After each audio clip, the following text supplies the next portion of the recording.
Combien de fois, en regardant une série sur Netflix, vous êtes-vous dit « Attendez, qu'est-ce qu'il a dit ?» Aujourd'hui, je vous explique 15 mots de slang américain que vous entendez souvent dans les films et les séries, mais qui sont rarement expliqués dans les manuels d'anglais. On y va? C'est parti! On commence avec un mot très courant dans les séries, lit.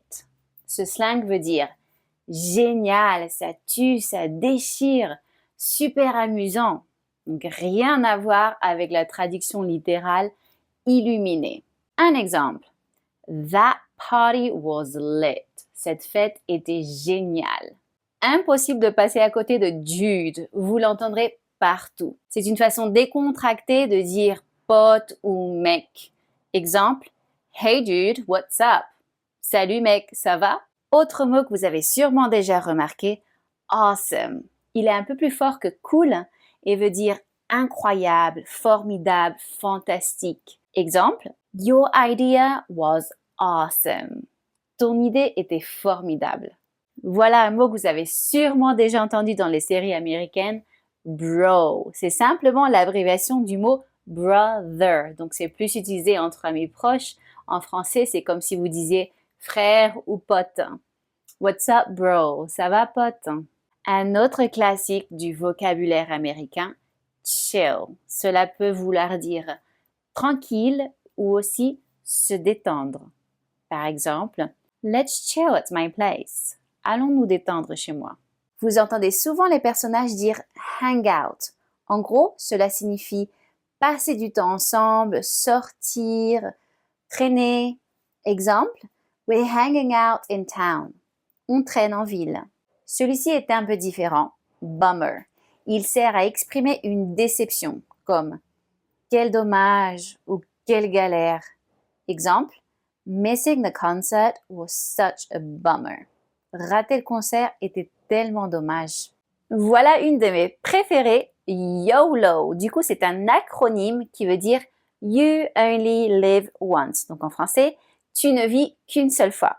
On l'utilise pour justifier une action spontanée ou un peu folle. Par exemple, let's book a trip to Las Vegas. YOLO!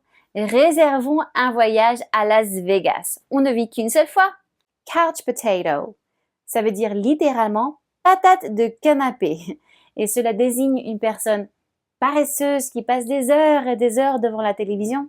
Don't be such a couch potato. Let's go for a walk. Ne sois pas une patate de canapé. Allons faire un tour. Savage. Dans le slang moderne, cela veut dire impitoyable, dur, mais aussi épique dans un sens positif. Exemple, that comeback was savage.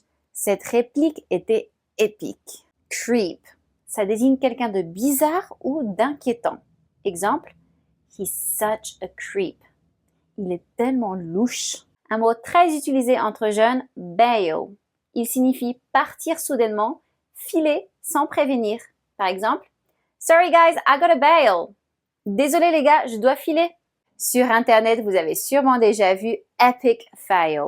C'est l'expression pour un échec énorme ou un raté spectaculaire. Comme dans I dropped my phone in the toilet. Epic fail. J'ai laissé tomber mon portable dans les toilettes. Un énorme fail. No-brainer. Voilà une expression pratique. Elle veut dire qu'une décision est tellement évidente qu'elle ne demande aucun effort de réflexion. Par exemple, accepting that job was a no-brainer. Accepter ce travail était tellement évident. Ghost. Voilà un mot très utilisé aujourd'hui. Cela veut dire disparaître sans donner de nouvelles. Surtout dans une relation ou une conversation en ligne. Exemple, he ghosted me after our second date. Il a disparu, il m'a donné aucun signal après notre deuxième rendez-vous. Voilà, c'était les 15 mots de slang américain que vous entendez souvent sur Netflix. Lequel utilisez-vous déjà?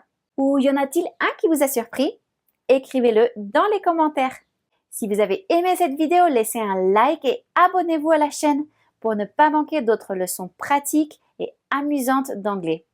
À très bientôt. Bye!